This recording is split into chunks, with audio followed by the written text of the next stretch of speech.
Hello and welcome to the Being Human podcast. I'm your host, Dr. Greg Bottaro. I'm not a comedian. I'm not really that funny. And I like to laugh. I like other people to laugh. Actually, today I have on the show a comedian who loves to make people laugh as well, but he's actually good at it. Tom Shillue is he's in broadcasting. He's on Fox, and he's been on different shows on Fox. He opens for Greg Gutfeld, and he goes on his show every once in a while. And he's a friend, so he lives close by, and he and his wife and my wife and I are friends, and just a real joy to know Tom, and I really am excited to share him with you. So he opens up here a lot about the world of comedy, the sort of professional background to it. He knows. Jim Gaffigan and obviously Greg Gutfeld I already mentioned, but he's been in the scene even with Chris Rock. He talks about here in the episode today, and Jerry Seinfeld, and he's been around for a while in this world. He's in this Manhattan area and different places in the country, traveling around. So it's really fascinating just to get some behind the scenes, behind the curtain insight into what happens in this entertainment industry. And, as a faithful Catholic, Tom is always looking for sort of what are these connection points between professional career and vocation and being children of God here. And originally this was lined up because Tom is going to be the MC for our Summit of Integration this summer in Newark, New Jersey, June 20th to 22nd. We're going to be there at Drew University in Newark. I hope you can join us. If you can't make it in person, you can get a virtual ticket, and you'll be able to see all of these different perspectives coming together on integration. What does this mean that we are integrated? Body and spirit, the overlap with the psychology. We've got Heather and Jake Kim. We've got Peter Kraft. Dr. Jennifer Morel is a theologian. We've got Matt Marr doing a concert, Father Columba, and of course Tom Shillue here emceeing the whole thing, weaving it all together and helping make it enjoyable and entertaining. And it's really going to be an amazing, beautiful event. So I hope you can join us. I hope you enjoy this little introduction to Tom if you don't know him already. If you do, or if you don't, go check him out. He's all over the place. You can get links to his work through the show notes here. And otherwise, you'll be able to get much more from at the summit. I hope this blesses you. God bless you. I spent the last 10 years learning how to help people using the best techniques available in psychology integrated with the Catholic faith. Now we've figured out that there's a better way to help people than just slapping a Catholic label on the same secular model of therapy you find anywhere else.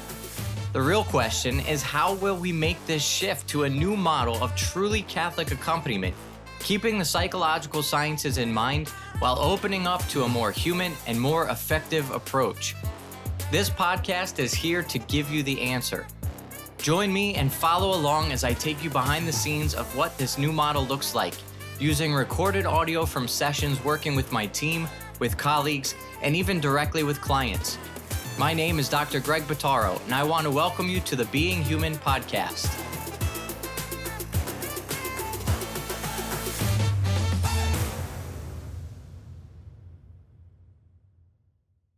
All right, great. Welcome. Thank you, Greg. And I call you Greg. Sure. But for a while, it was like, I better call him Gregory, because that's why I always see Gregory Bottaro. But then you call yourself Greg on the podcast. So Sure, yeah. Definitely. Okay. It's like the official name when you got to write your name into stuff, and it's like on the passport. Yeah. If you mess that up, you're not going anywhere. Right. That's why I'm Thomas. There you go. Yeah. Thomas Shillue. That's my legal name. And that's, I think then people don't know how to approach you, and they call you Thomas. You don't even know how to respond to that, probably. Yep. I've never even thought about your name being Thomas. Yep. And for a while I was like in college, and then after, how we kind of go through these phases where I met people and I introduced myself as Thomas.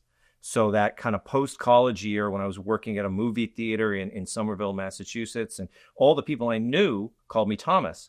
And then my family would come over and they'd say, "Oh, Thomas said this," and then it'd be like, "Thomas, he's Tommy. It's Tommy Shillue." Oh, Tommy. Yeah. So That's great. Yeah, so that's it. Hometown, Tommy Shillue. College years, young adult, Thomas. And then I became Tom Shillue because showbiz, it was easier to say. Now you're Big Tom Shillue. Tom Shillue, yeah. So okay, so showbiz. Let's start there. Yeah. What are all the things you're doing now? Because I feel like you always got something new going on. And yeah, I do live shows, because I started as a stand-up, or I don't know if you'd say started, but in the early 90s, I embarked on a stand-up career. I had been doing that for years and years.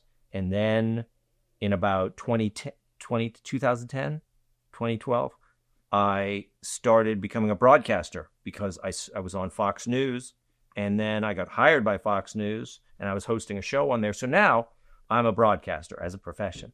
So that's great. But I still do live shows as well. So I'm on Fox News doing Gutfeld all the time, horsing around on that show. And then I do my live shows on the weekends when, not every weekend, but some weekends. Now, I remember you were telling me about this really fascinating piece of this business where a lot of times people get pigeonholed as a writer. Yeah. And you're trying to avoid, or you avoided that. Oh, I gave you the writer talk. Yeah. You told me about the whole writer. I haven't said that a lot, and I probably never said it in public because... I don't mean to put you on the spot. Well, no, because it's very delicate, because I think a lot about this, the path my career could have taken or whatever. I probably was telling you at some point that I could have become a staff writer at any given time in my career, because I started in New York in the early 90s, and you're out doing stand-up, okay? I would say that we all know how hard it is to break into showbiz as a comedian, right? So for every Steve Martin or Jerry Seinfeld, there's thousands of struggling comics. But there are, maybe not thousands, but there are hundreds of writer jobs where you can write for Jerry Seinfeld, or you can write for Saturday Night Live, or the Colin Quinn Show, or Comedy Central, or you can go and get a job as a copywriter at an ad agency. So there were many times when I could have gone that route. I probably could have gotten, who knows? I didn't. I did apply a writing packet for the Colin Quinn Show. It was called it was called Tough Crowd with Colin Quinn. Okay. They were looking for writers. I submitted a writing packet for that show.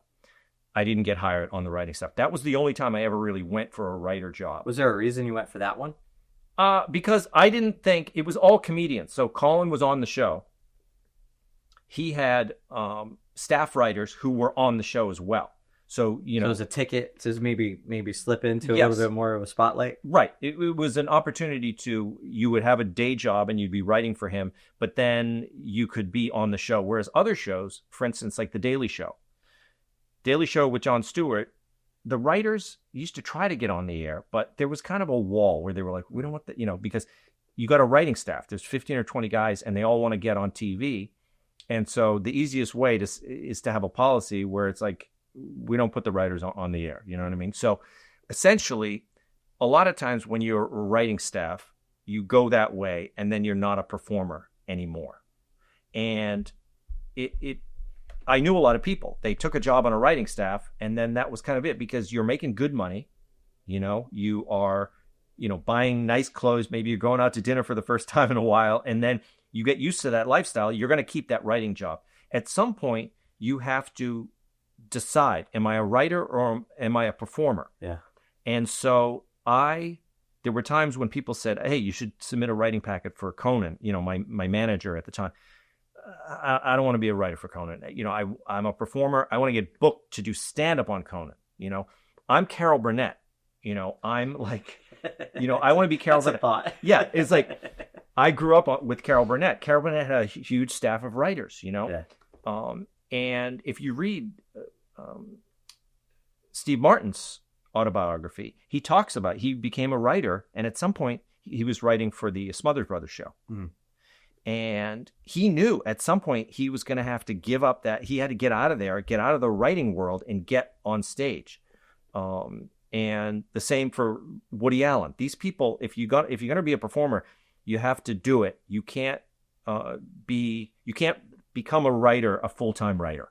Yes, and I haven't read his autobiography, but I was thinking about how is it possible to go from writing into the spotlight and actually be the performer? Like, what does that take to actually make that shift once you're already in that comfortable rut? Yeah.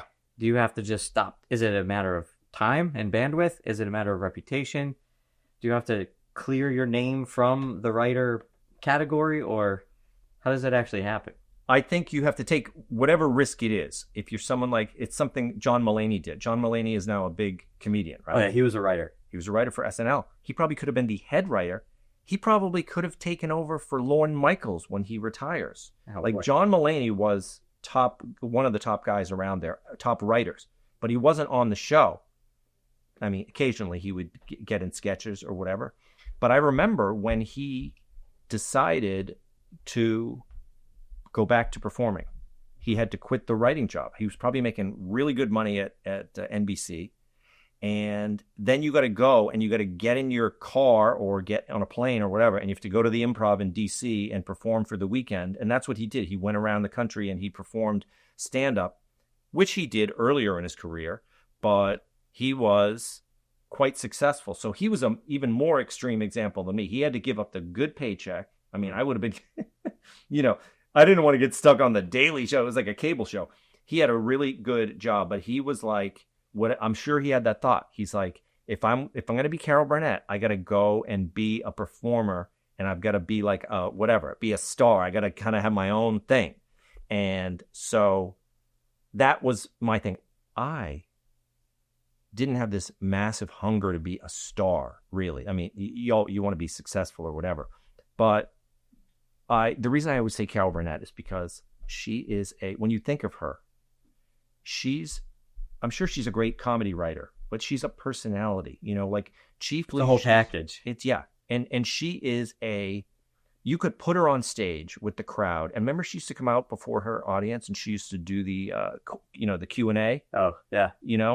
And then she would do the Tarzan yell, whatever.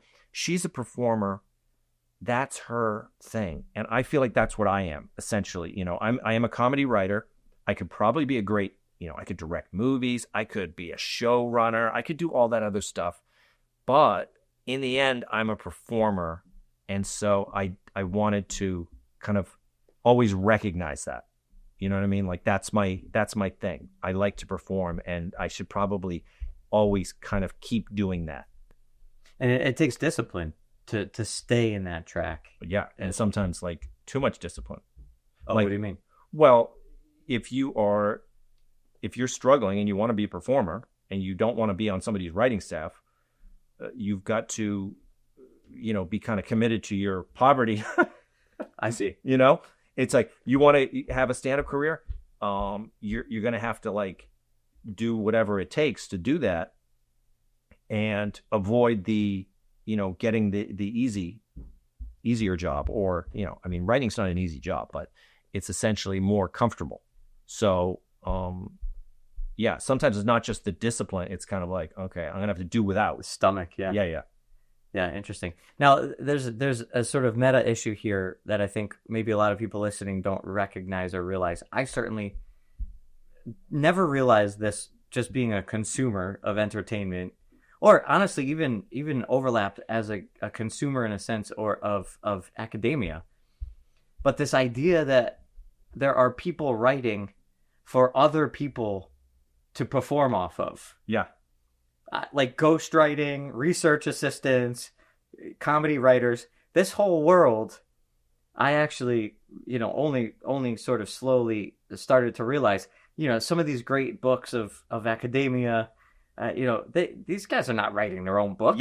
Yeah. And the jokes on SNL and the jokes in these shows, these guys are not writing all their own material.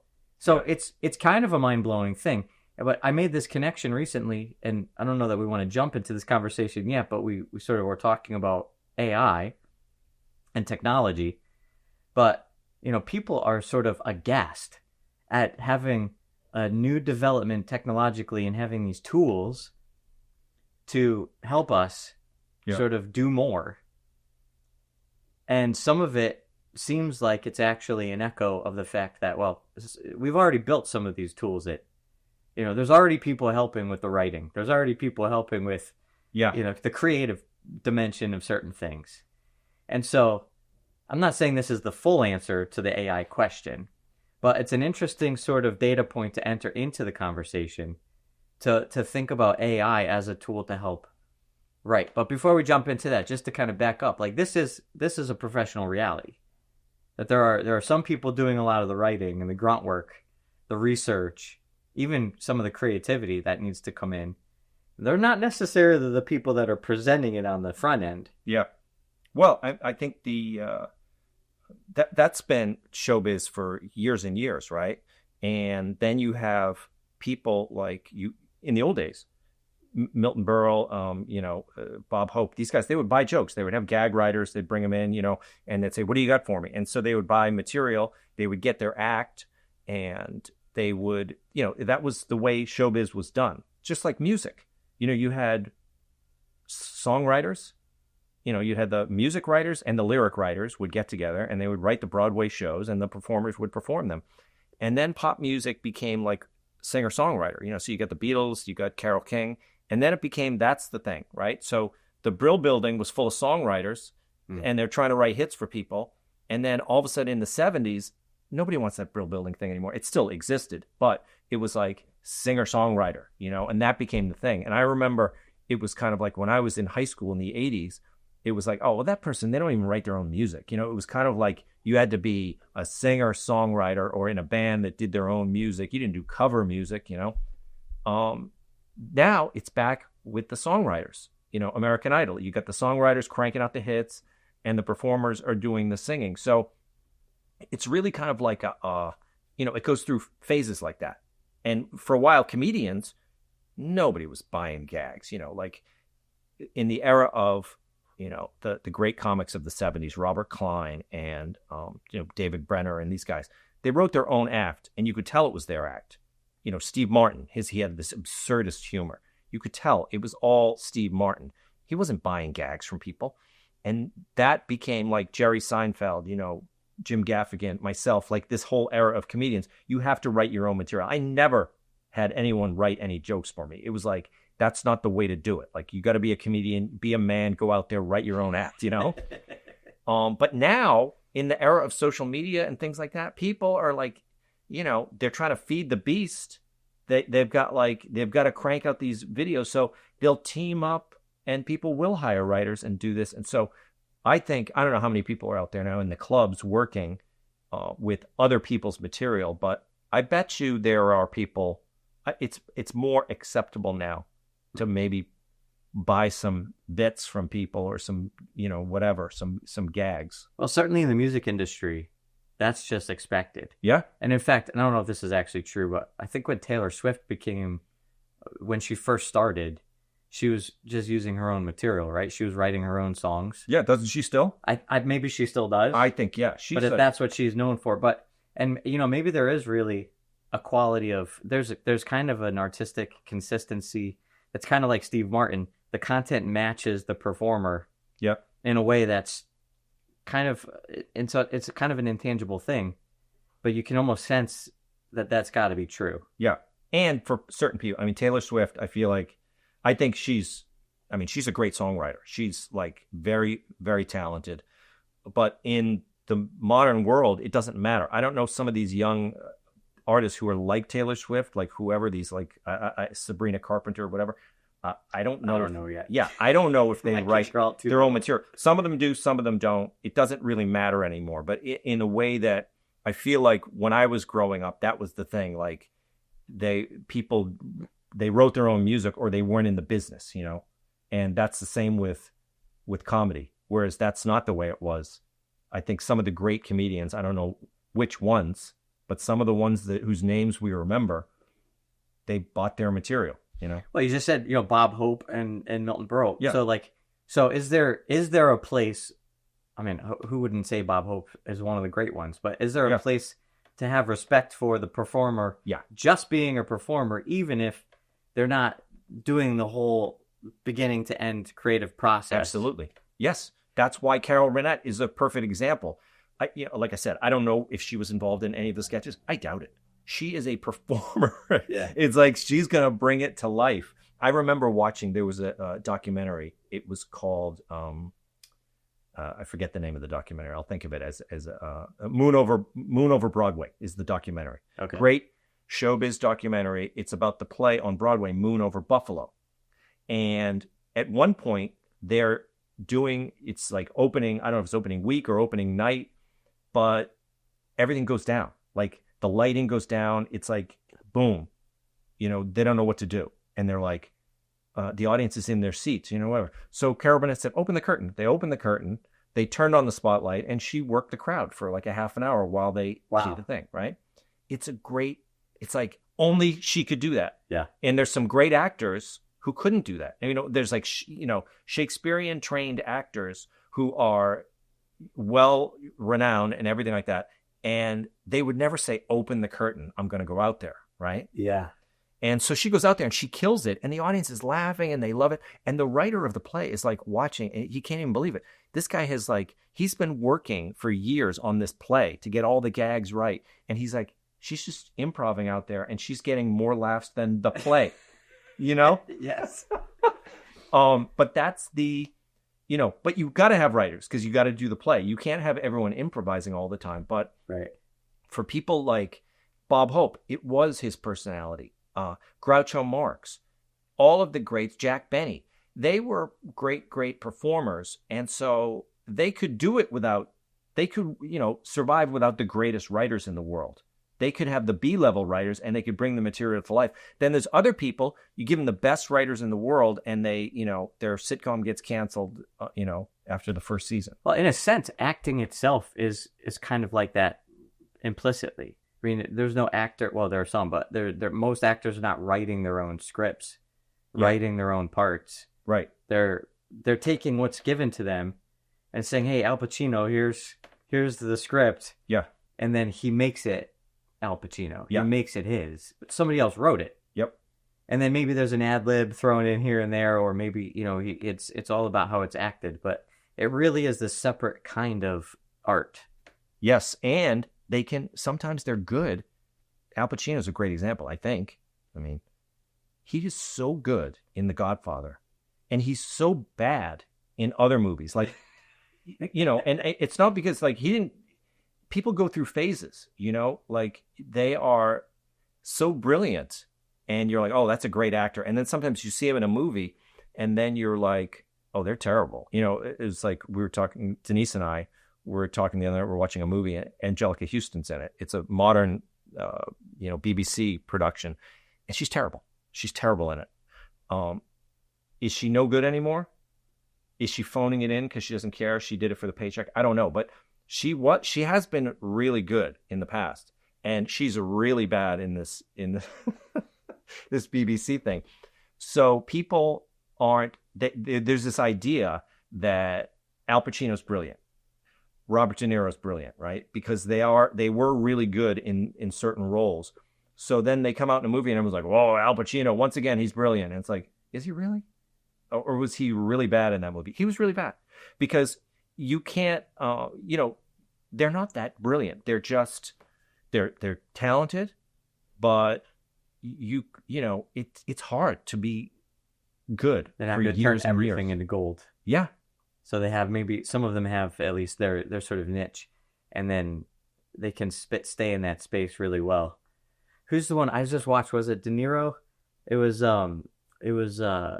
killing over a flower moon or something like that. It was the one about the Native Americans. Yeah. Did you see that one? It's the title. It's like Murder. We could work on this title forever and we'd never come up with Flowers of the Killing Moon, killing the Flowers Moon. Killing people all over the place. There's just murder everywhere. I didn't see it. And but there was a moon. So. Yeah. But are you saying he's terrible in that? It was pretty bad. Yeah. And it's like, it's supposed to be the Southern sort of, they kind of mixed this mob boss character with this like Southern gentleman. Yeah. And every once in a while, it sounds like he's from the Bronx. Yeah. You're listening to this Italian mob boss. And then other times, like, he has a heart for the Native Americans, but it's kind of all over. And the movie its content is disturbing. So it was already a tough watch. No, some people are. Someone like Ben Kingsley, I've never seen him be bad. He's incredible, but maybe he chooses the right projects, and so maybe there's things that are out of his wheelhouse. I've never seen it, but you watch him in Gandhi, and you're like, oh, he's great, and then you see him play this kind of British, gangster, and he's great, So he's a great example of someone who I've never seen him do anything false, but he might. You know what I mean? Yeah, just wait a few years. Yeah. And he's a certain actor. He's got that comfortable, like he's seen as brilliant. So they always, it's like, oh, let's get Ben Kingsley. He's perfect for this kind of thing. Yeah, but if really you're elevated roles. Yeah. Yeah. But if you're like a leading man and they want you to be the star of a movie like De Niro, and they want him to be, I think it was the movie The Irishman. He was supposed to be Irish. Oh yeah. He wasn't great in that, I think, right? He's got a wheelhouse, and so if he stays in it, he's brilliant. And it's hard to, when you're out of that. I mean, I can bomb. I don't bomb very often now because wherever I go, people want to see me. Like, here's Tom Shillue. He's at the Funny Bone in St. Louis. They all come to see me because they've seen me on Fox News. So they're fans already. So I'm already like, it's like, swimming with the floaties on. They like me already. Yeah. So it's hard to bomb.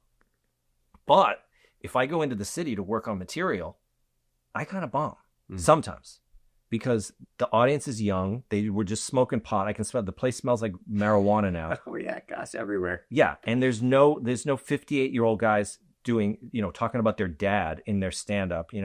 Telling stories about the 70s and what it was like. And they don't know who Steve Martin is. Yes, they don't know anything. They don't know me. They don't care about me. They just smoke pot. I'm not talking about whatever's going on with them. And they're like, man, I have so many deeper questions here to think about. So, and by the way, just jump in if you want to divert back to some of the other topics you wanted to cover. But first of all, doing that work, you've got to have so much resilience and ego strength to practice this material.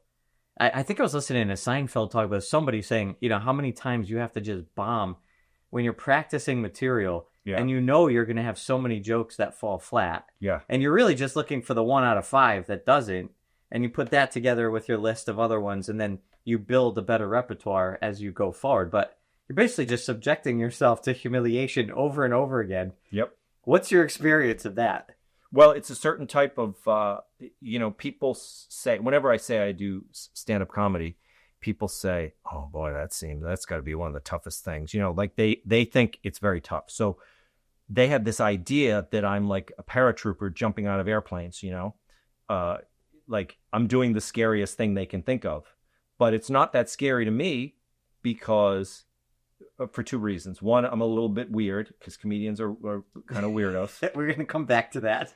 And 2, I do it all the time. So I do jump out of airplanes all the time. Yes. So once the reps are in and you've bombed a number of times before as a young man, and now I'm an older man and I know what it's like to bomb, and you go home and you just forget about it like it didn't even happen. Yeah.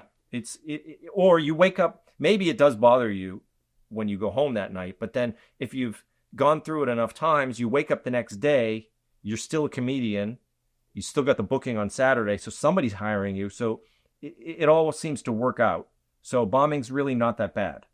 Yeah, so I pretend what it might be like to do this sometimes. And I'm thinking about one possible escape route or way to handle this would be almost to depersonalize the experience.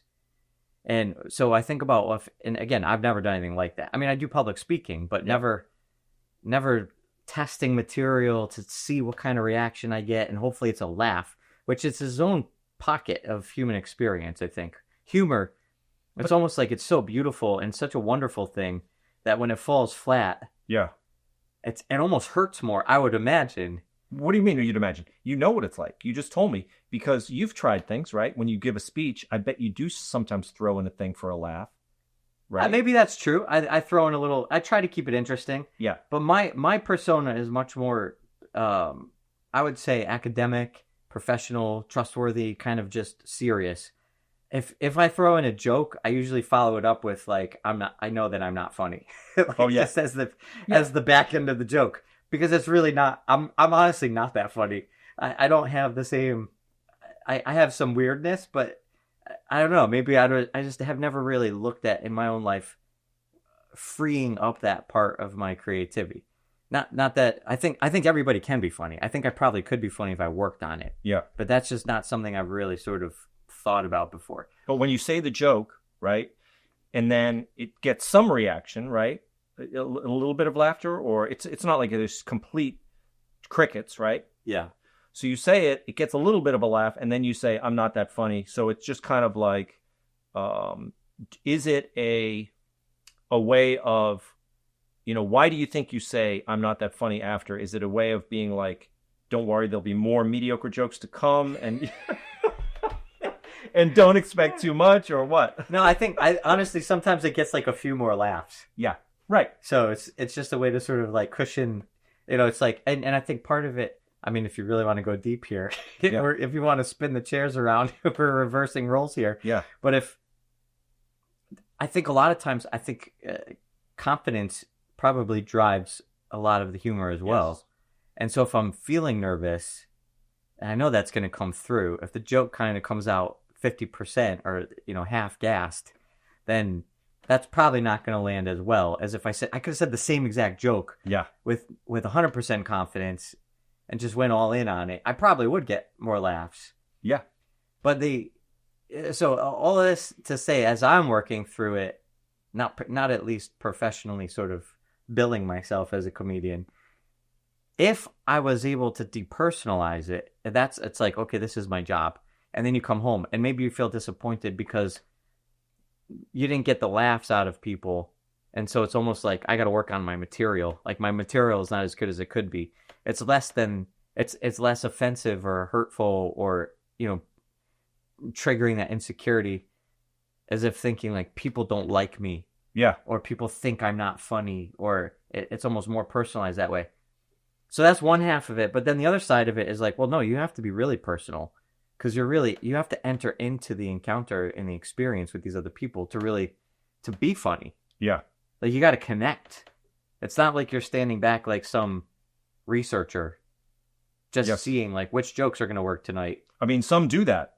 Some like when Chris Rock is working on a special, I've seen him a number of times, I mean, not lately, but we're going back like 15 years or, 20 years when he would come into the clubs. He would come into Caroline's on Broadway and he would work on material for his special. He comes in, he pulls a baseball hat down and he gets up and he sits on a stool and he just recites his material. Oh, interesting. He doesn't read it.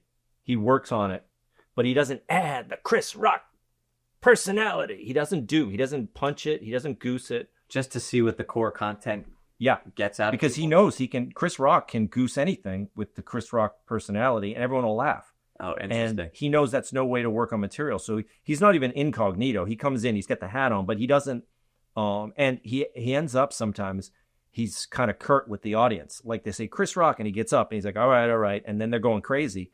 And then they take out the phones. He's like, put the phones away. And he kind of scolds them. And then he's like, all right, are we ready to start? And then he just does it. And he kind of, he bums everyone out to get to level the playing. Oh, wow. And Seinfeld does it too. I watched Seinfeld work on his, when this was after his sitcom, because I didn't know him before that sitcom. But then when I was working as an MC, he would come in, get up on stage and work on his new hour after he was already the big, successful Jerry Seinfeld. After the sitcom was done, Yeah. And he shot a documentary about that, about like working on the new hour, like, kind of starting from scratch. But he used to come in and I would bring him on stage and he would spend the first 10 minutes being like, I know. And he would joke like with the audience. He would be like, I can't believe I'm here either. I can't believe it, and they'd be going crazy and they'd, yep, call your parents. And they would call Jerry Seinfeld's on stage, because he was such a big celebrity and he's in a comedy club of 200 seats. Wow. So he would get that all out of the way and he's like, all right, is the excitement over? I'm super famous.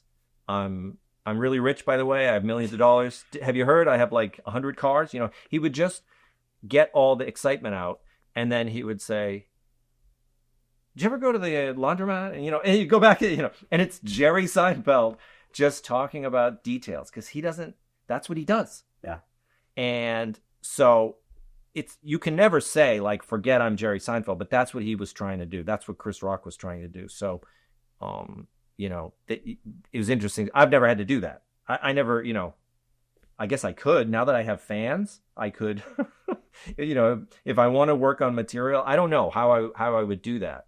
It's like, I work on material now with my fans, and maybe it's, it's an easy way to work on material because they, like I said, they already like me, and it's they're inclined to laugh. Yeah.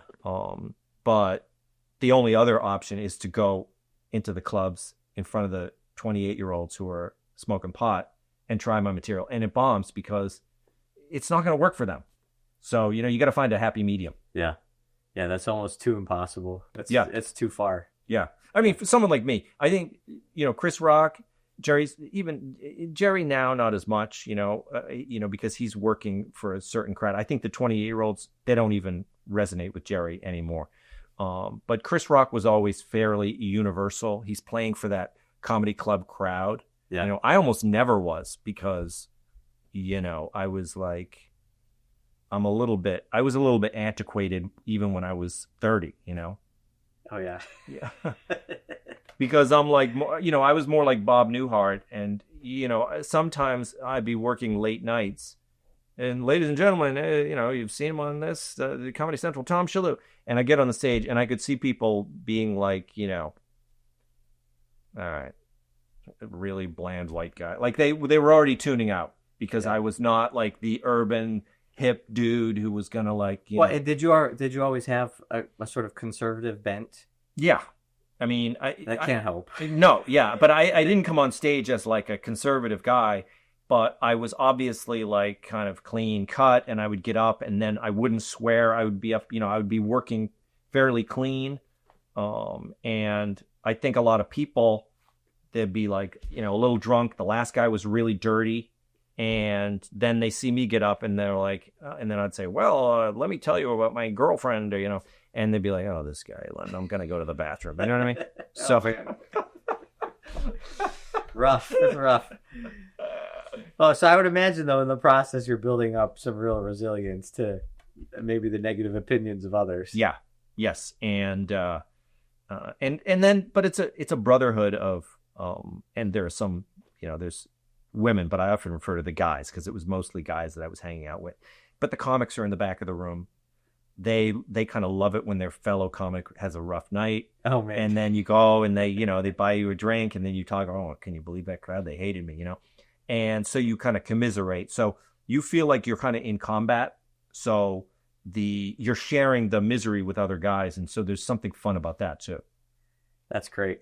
Yeah, I've listened to Joe Rogan talk about, every once in a while he'll sort of pull back the curtain. Yeah. On sort of like in the comedy scene. And he opened that new club. So yeah, he talks a little bit about sort of like the real life, and just, this is like it's a super interesting part of experience of a particular profession. Yeah. That I don't think people often think about, sort of like going behind the TV screen or the computer screen or whatever. It's like what's happening actually.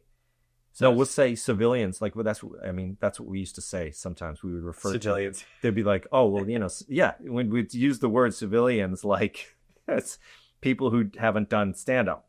So we'd be in and we'd be joking around, and then somebody would be here, and then we'd be kind of like, and then you'd be like, be careful, they're a civilian, like don't immediately attack them, because we attack each other. We have thick skin, and so they would use that word. Yeah. And so it is that kind of combat mentality. I remember a fellow comedian, he said, oh, you got to read the right stuff. And I said, oh yeah, Tom Wolfe, The Right Stuff, right? Oh yeah. About the astronauts. And so he gave me his dog-eared copy, and I read it, and then I saw him, he said, do you like the book? I said, yeah. And he said, yeah, I don't know why I liked it so much. I'm like, I'll tell you why you liked it. Because we're astronauts. Like these astronauts they weren't that nice to each other. They were competitive. They all wanted to go to the moon. They wanted to be the top guy. Yeah. So they were like elbowing each other like Top Gun. Yeah. But that's the way comedians are. We all want to get the shot at the Tonight Show or, whatever it is.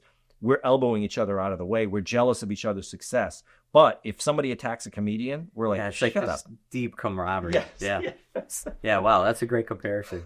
That's really funny. And he was like, you're right. The right stuff is like a bunch of comedians. And, so he hadn't even thought of it that way. Wow, that's really interesting.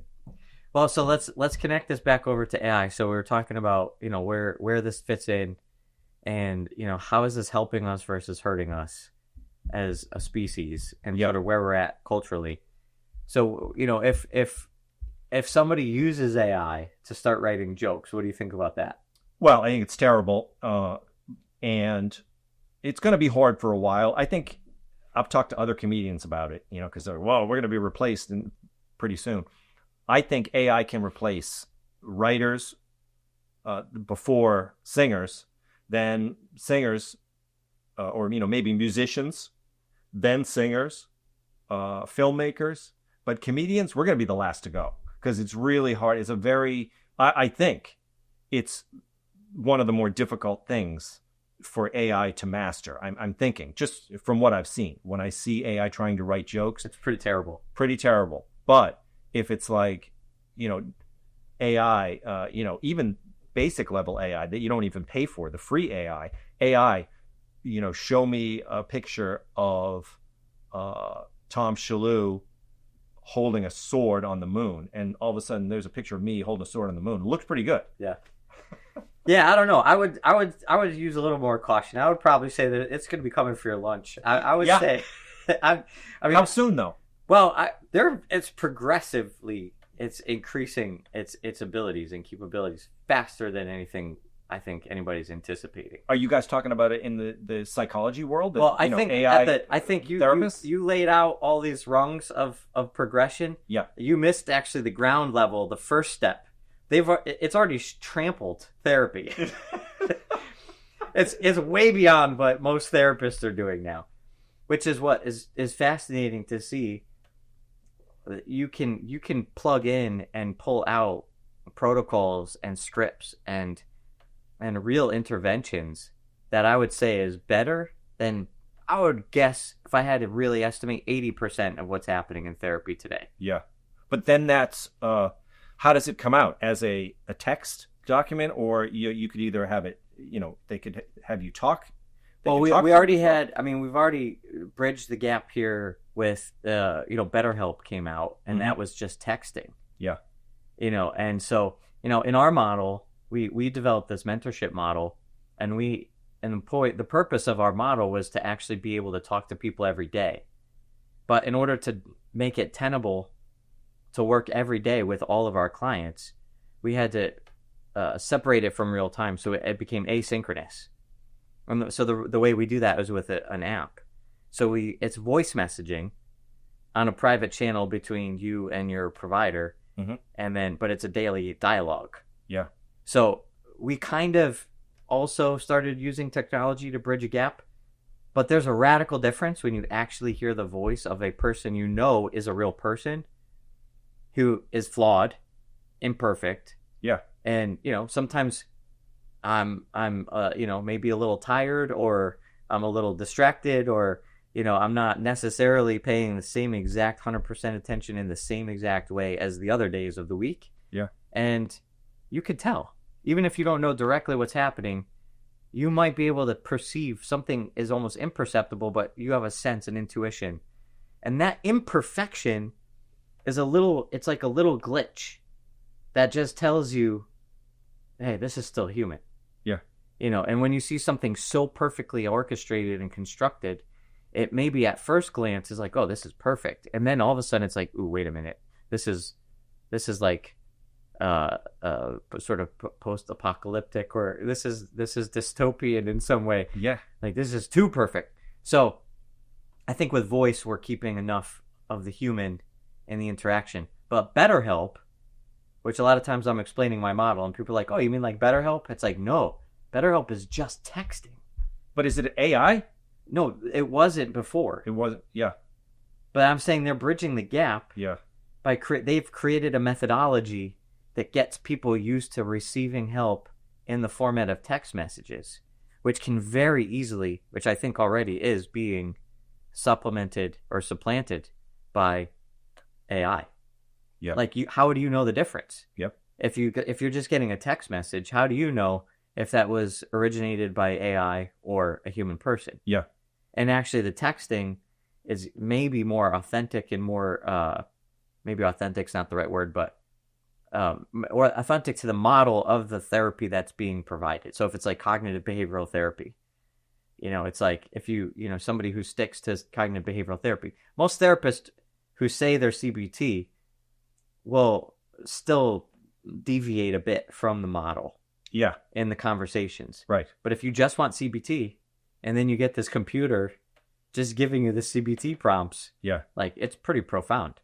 It's amazing what can be done with that. A lot of the research, a lot of the sort of mental health, when we have standards, when we have sort of milestones or benchmarks, a lot of it's CBT. And so cognitive behavioral therapy is this really, I say superficial, not in a derogatory way, but it's just surface level look at just simple thoughts. Like, what are your thoughts? How do they affect your feelings? That's it. We're not going to get into interpersonal stuff. We're not going to get deep into your emotional life. Right. We don't need to know your history. You could learn learn about your trauma. A therapist could learn the way to do it, and be. I mean, could you teach me how to do it? Are you saying, like? Oh yeah, easily. Yeah. Yeah, and then but then AI is already doing it. Yes. More perfectly than you or I could do it. And then you just put it in the format of a text message, and the recipient doesn't even know the difference. Yeah. It's striking. So like I said, that's the bottom rung of any progression of sort of where we're going to leave behind human professions. Yeah. Now, because of that, my hopeful take on this is good. We need a renewal in the field of psychotherapy.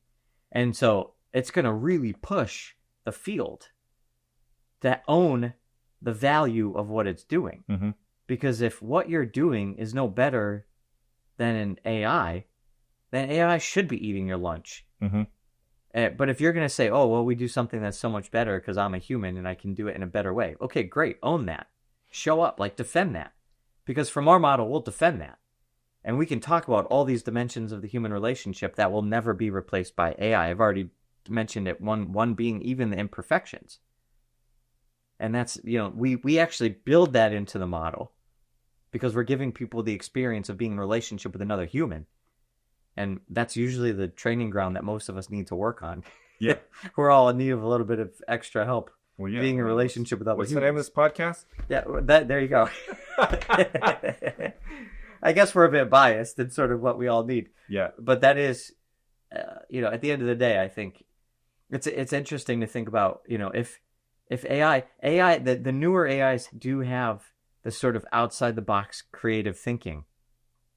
And it's not creative in the deepest human infinite dignity kind of way. Yeah. But it can read literally all of the things that have ever been written in history that's in printed form and extrapolate patterns and come up with language that on the surface level is providing a similar thing than what you've already consumed in the past. Yeah.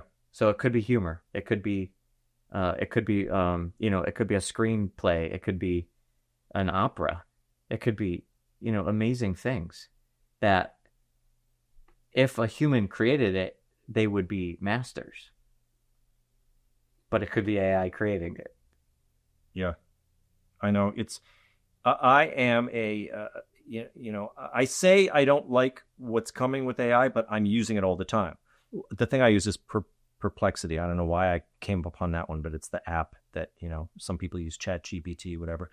But I do like using it. I go in, I'll throw a question at Perplexity, and because it's better than like a Google search. So I like fooling around with it.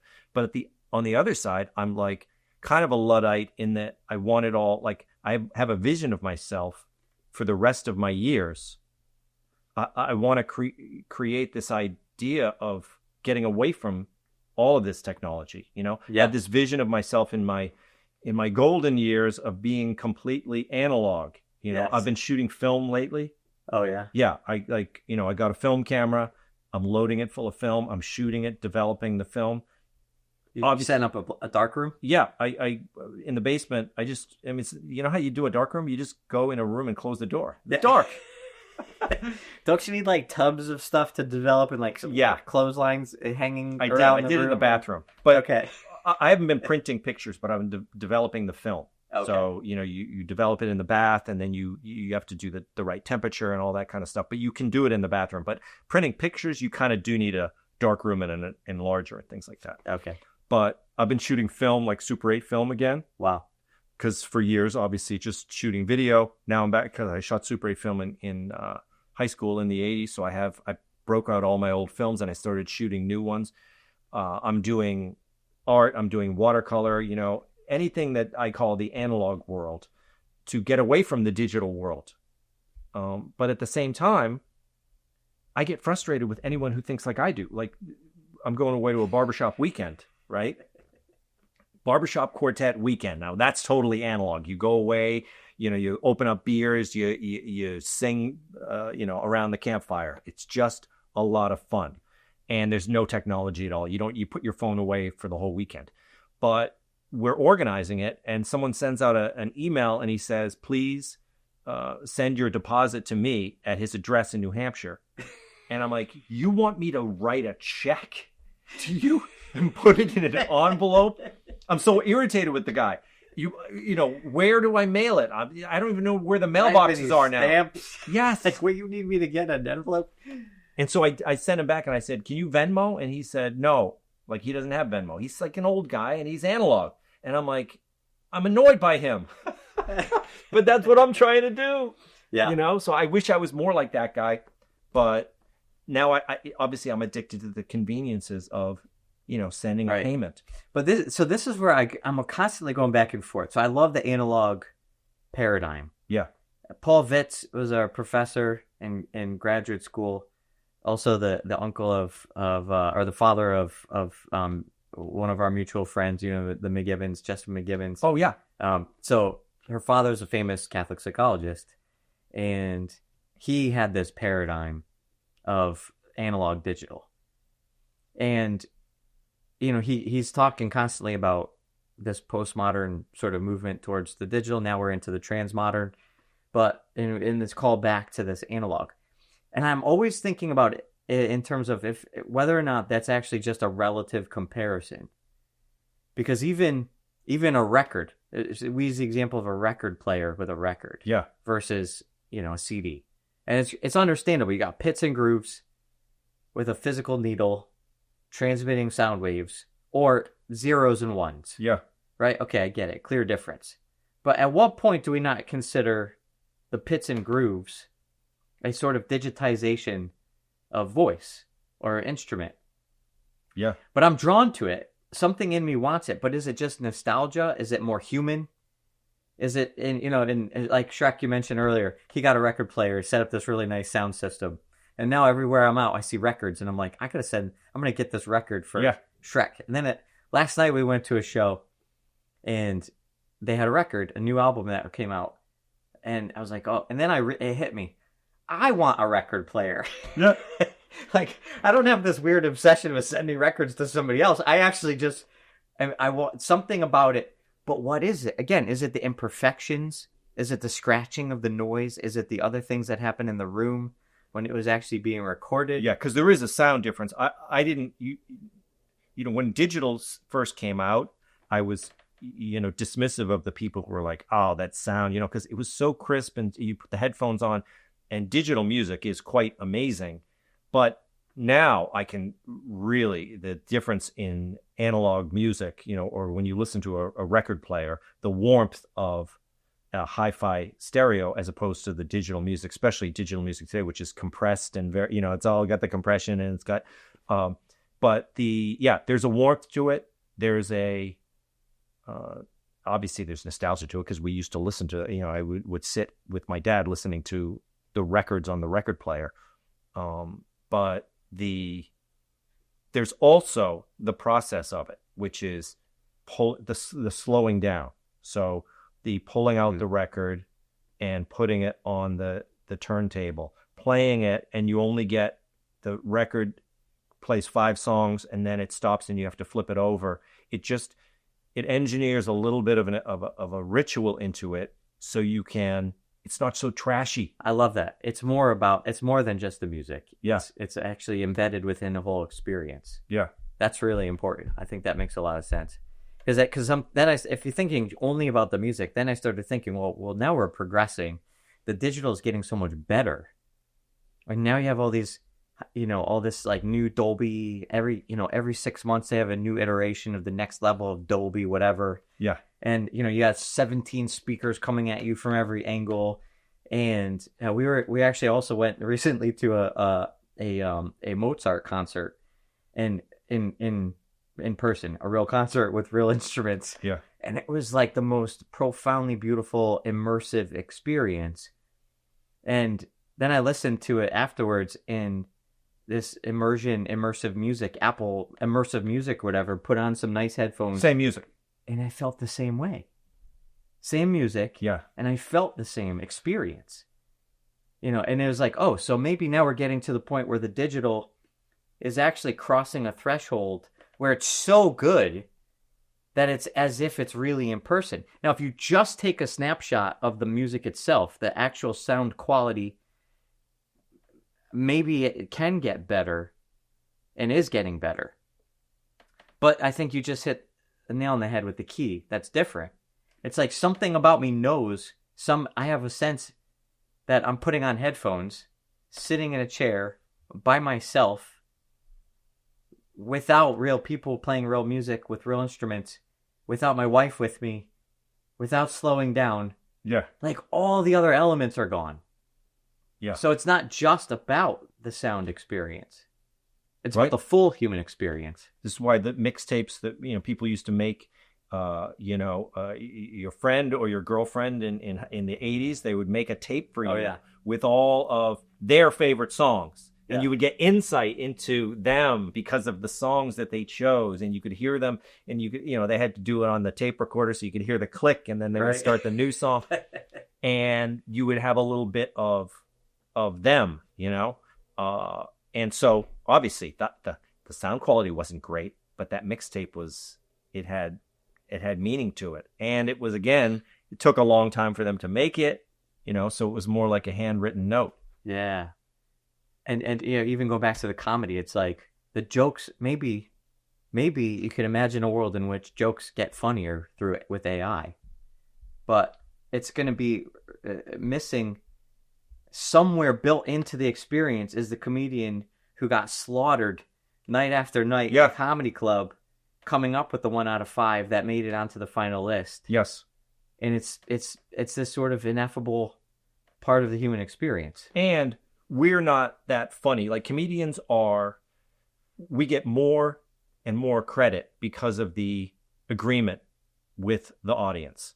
So before I was well known, like I say, when I say famous, I'm, whatever level of fame I am, that I have fans who kind of like me and trust me, right?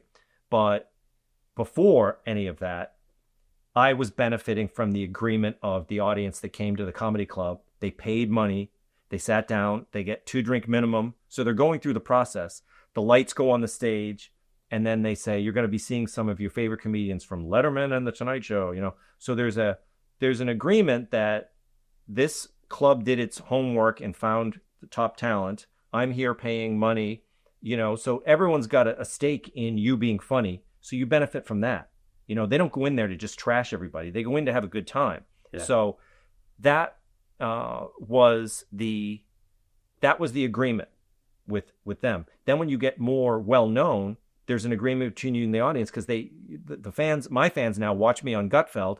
They like and trust me, and they're just thrilled to be out. Oh, this is the guy we watch on TV. It's fun for them, so I benefit from that.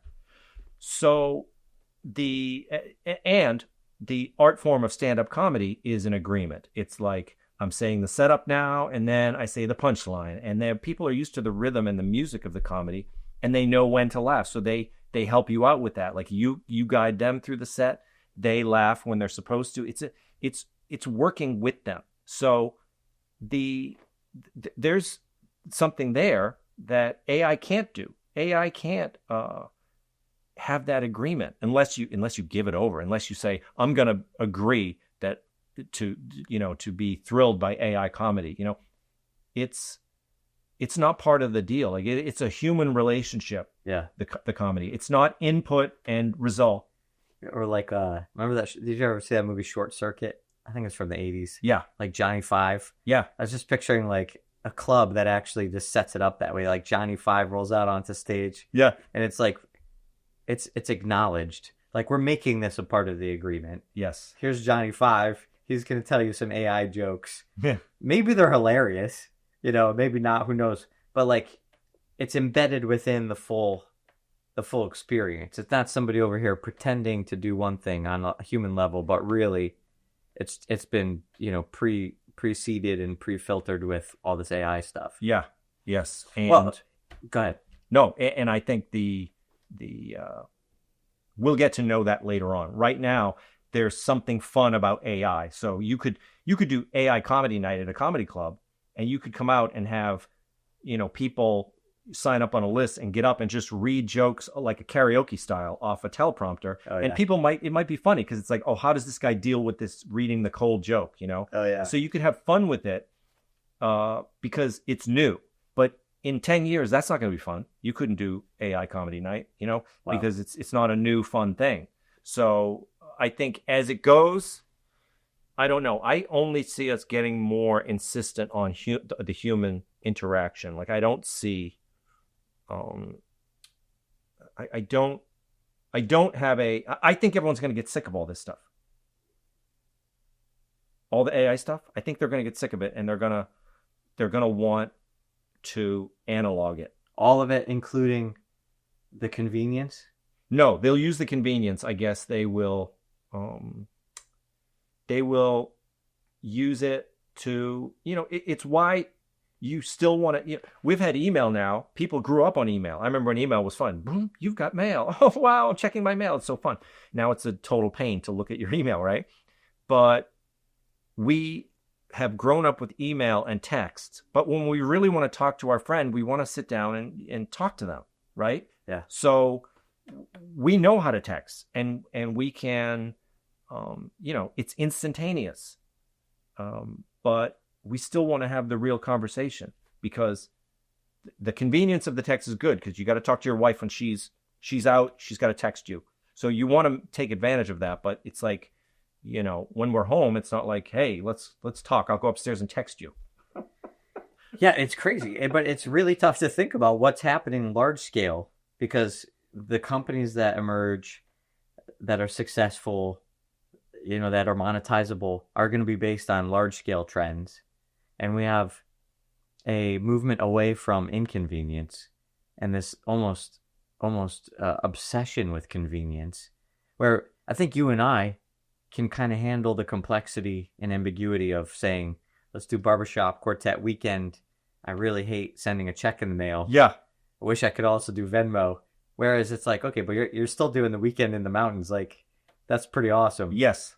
But the large scale trend towards convenience, I just wonder how we will ever, it's almost like it's got to hit a breaking point that's so obvious that this is really, really bad for us.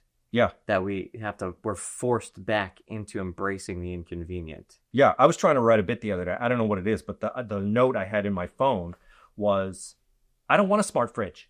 That's the joke. Like, I don't know what it is, but I want to go on a rant about, I don't need a smart dishwasher. Like, you know what's better? That dishwasher I used when I was working at my first job ever. It was just jets of hot water. It took like 5 seconds. Why does my smart dishwasher? It takes like 50 minutes to wash the dishes, and it's like boop beep boop boop. I'm like, what are you beeping for? Why? Like, you're not smart. And the fridge is like, oh, ice is almost frozen, telling you when the ice cubes are being formed, and I don't want it. So it's like we want certain things to be smart, but we don't need everything to be smart. Yeah. That's a good point. We're becoming less smart. Yeah. So that everything else, the technology can be smart. It's doing the job for us. Man. Well, okay, so these are the big questions that we're looking to answer here. This is what being human is all about. This is what our integration summit is all about. Yeah. The Summit of Integration, you're going to be joining us and hosting as an MC. walking us through. We have Peter Kraft, we have Jake and Heather Kim, and we have Matt Maher, and we have Dr. Jennifer Morell, who is a theologian.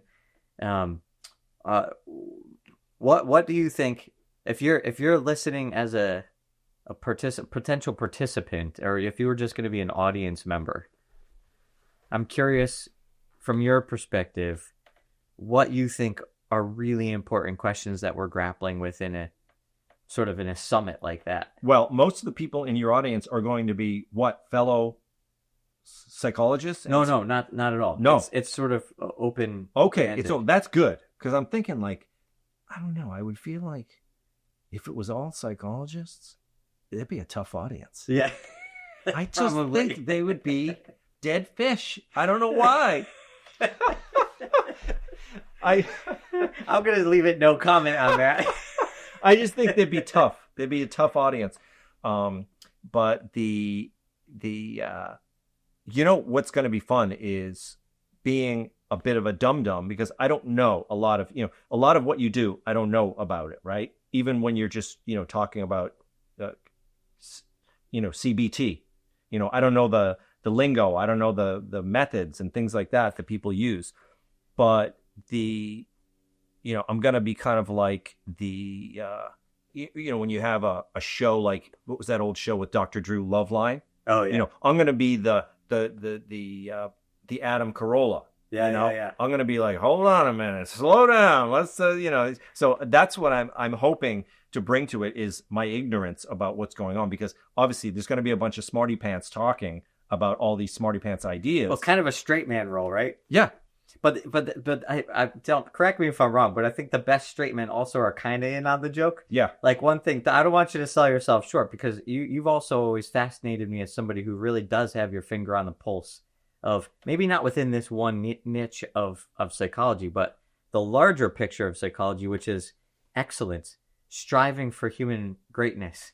You were the first person, I think, who ever mentioned Wim Hof breathing. Yeah. Then I went home and started researching all the stuff about all this. Do you do it? Have you been doing the Wim Hof? I mean, I've dabbled here and there. I haven't gone all in. Yeah. Like you have. We could probably talk for another hour just on those kinds of elements. So it'll be really interesting to see how you are able to integrate the psychological field and some of that some of the presenters will bring to it. And they're not all psychologists even presenting. We have Father Columba, who is a CFR. Do you know Father Columba? He's know. From Ireland. Oh, yes. I know the name. I've never met him. Oh, yeah. He's wonderful. He's got one of the longest beards in the friars. That's saying something. Saying something. And I actually just recorded a podcast with him as well. And but thick Irish, broken, and just like really deeply spiritual, prayerful man. They're funny too, and they're Irish. Hilarious. Oh, they're dry. The CFRs are funny, and the Irish are really funny. Put them together, and Father Columba, and he's great. So, but obviously not a psychologist. So we have different perspectives coming from all these angles of human. I would say human excellence is a good sort of category to put it all into. Yeah.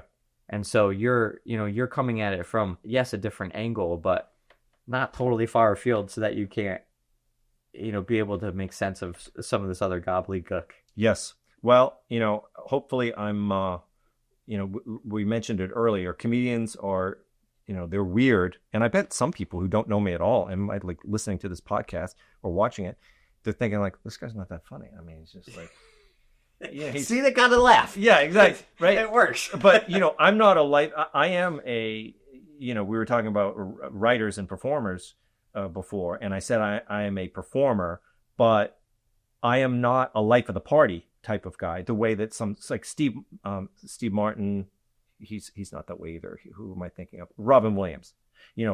Robin Williams, like he's always like doing things. He's trying to make people laugh at all times. He's a crowd pleaser. Yeah. I'm not the life of the party. I'm the because people asked me that all the time. Were you the class clown? I was not the class clown. I was sitting in the back, waiting for my moment. Oh wow. To pounce, and then I would come in with a dry line. I loved Bob Newhart because he would just listen. I mean, he played a psychologist on his show, so he had all his patience. And he would do so much with a with just a look, you know. Yeah, They would say something and he would do a double take, and he would say, "Well, Mr. Carlin, maybe that's because you're sitting right here with me right now." You know, it was like that's his punchline, was a declarative statement. So I always loved that subtle humor, you know, as opposed to the wisecracking, you know, Hawkeye Pierce. Hawkeye Pierce was like a life of the party type of comedian. You know, he was always making jokes, but I was more of like a, you know, who's the other guy? His sidekick. I don't know. Yeah. Before my time. Yeah. BJ Honeycutt or whatever, you know. But I am there's a lot of comedians. Gaffigan, he's not the funniest guy in the world. Like, spending time with him, you're not laughing all the time. He likes talking, you know. Oh, yeah.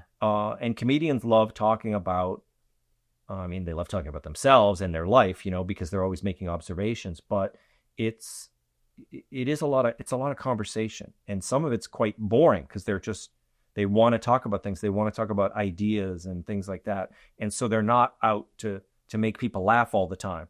They spend their days thinking so they can go and, you know, put that into their work at night, you know. Then there's other people like Robin Williams who are just firecrackers. Like, they're just desperate for laughs, attention, fun. Well, and in hindsight now, I could see too so much pain that he was, really being avoidant of or finding ways to cope with by being that life of the party or the center of attention. And, you know, if he slowed down, I would imagine it comes in like a tidal wave of darkness. I think the life of the party type comedians were the most, what do you call it? Manic? What's the clinical like term? Bipolar. Yeah. Because they're up and down. I mean, because you can't do that all the time. You can't be the life of the party. So they are, and until they're not. Wow. Yeah.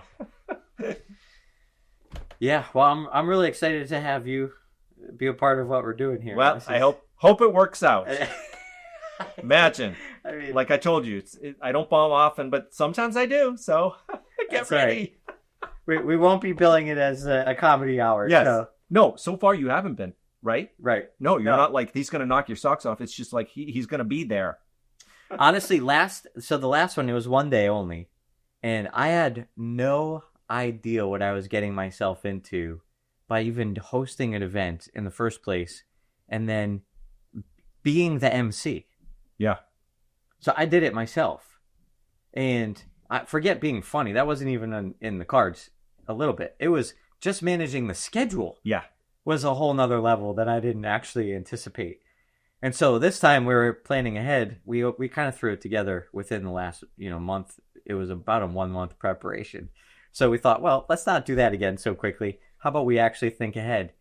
But that was the first thing we thought. If we're going to do this, we'll do a couple days and we're going to get an expert. Even just MCing has its own expertise sort of wrapped up into it. Yes. And so we're thinking, okay, well, we just need to like actually give that to somebody who's really good at that, holding that space for a whole crowd, walking people through certain things. And then obviously doing it in an entertaining way, in a way that you can make those observations and you are a deep thinker and you can make these connections for people. I think I don't see how it could fail. Neither do I. And like you said, it's a confidence game. So exactly. As long as they think it's going to be good, it'll be good. That's right. Amen. Well, thanks so much for spending the time here. Super. Really appreciate it. And to all our listeners, God bless you. Hope this has been a blessing to you. Keep us in your prayers as we pray for you.